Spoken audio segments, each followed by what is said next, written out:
LDP Chess, and today I'd just like to show you a short video on the principles. Don't bring out your goddamn queen early. What I have been told is do not bring your queen out within the first 10 moves. And this is really logical if you transpose it to life or to cooking or to any other industry that you might be involved in. Don't bring out the big guns right away.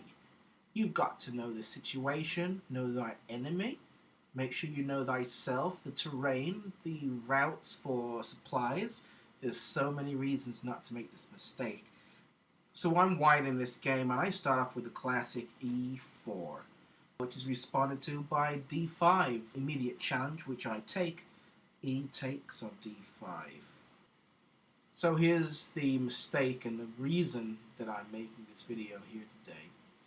It is to show that you should not move that queen within the first 10 moves. And here we are, the fourth move of the game, the second move for black. E takes with the queen. Now, this is not an unforeseen movement, and this position can be found if those moves are taken, and as you can see, they're very logical. Most people will perform those moves if they're in that aggressive take mood, and the queen will end up here, and that is perfect fodder for knight to move to c3 and attack the queen. But the knight does not mean to kill the queen. If the queen does not move, she shall be killed, but she must move. Now, there are a multitude of positions the queen can find herself in. She can move basically anywhere. But there are many places where she moves to, we can attack in order to keep the queen moving and running around whilst developing our pieces. However, white has opened up this rank, and so the king is weak, and I will be forced to do what the black was forced to do a little while ago and move a bishop or a queen or a knight to protect myself from check. And that's what he ends up doing. He goes queen, moved here,